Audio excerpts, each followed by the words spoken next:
Hello ভাই বন্ধুরা, this Rajib, welcome to another brand new video. তো আমি এখন কথা বলবো শাকিব খানের তাণ্ডব সিনেমা নিয়ে। তো দেখুন, এই তাণ্ডব সিনেমা কিন্তু মুক্তির পর থেকেই কিন্তু একটা বিপদের মধ্যে আছে। আমি কেন এই কথা বলতেছি, কারণ এই তাণ্ডব সিনেমা কিন্তু মাত্র 10 দিনের দিনেই কিন্তু পাইরেসি কবলে পড়ছিল। আর সেই পাইরেসি যারা করছিল তাদের কিন্তু ইতিমধ্যে গ্রেফতার করা হয়েছে। তো এখন যে ঘটনা সেটা আমি বলতেছি, তাণ্ডব সিনেমা কিন্তু অলরেডি প্রায় 37 কোটি টাকা কিন্তু ব্যবসা করে ফেলছে।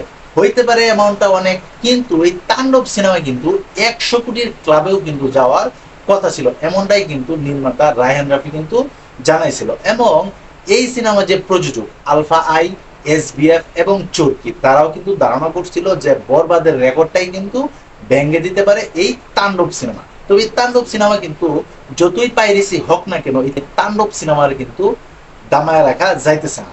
সবাই কিন্তু সেই তাণ্ডব সিনেমার দেখার পিছনে কিন্তু সেই সিনেমা হলেই ছোটাছুটি করতেছে। তো আমার কাছে পার্সোনালি একটা কথা মনে হয় যে তাণ্ডব সিনেমারে পাইরেসি করার মূল উদ্দেশ্য হয়েছে শাকিব খানরে আটকে রাখা। দেখুন, বরবাদ সিনেমাও কিন্তু বিগ বিগ ব্যবসা করার পর, ইন্ডাস্ট্রি হিট হওয়ার পরেও কিন্তু যখনই কিনা বাইরে সিনেমাটা রিলিজ দেওয়া হয়েছে, তখনই কিন্তু এই বরবাদ সিনেমা কিন্তু পাইরেসি হয়ে গেছে।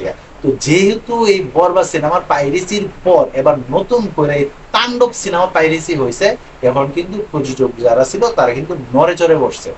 আর সেই কাহিনীর পরেই কিন্তু এবার তাণ্ডব সিনেমা যে পাইরেসি করছিল তারে কিন্তু গ্রেফতার দেখানো হয়েছে। এখন দেখা যাক মূল কাহিনী কি ঘটে আসে, কারণ আমাদের বাংলাদেশে তো যদি একটা কিছু ঘটে তার পিছনে অনেক কিছু ঘটতে থাকে। এখন দেখার অপেক্ষা যে এই তাণ্ডব সিনেমার নেপথ্যে কারা কারা ছিল এই পাইরেসি করার ফলে।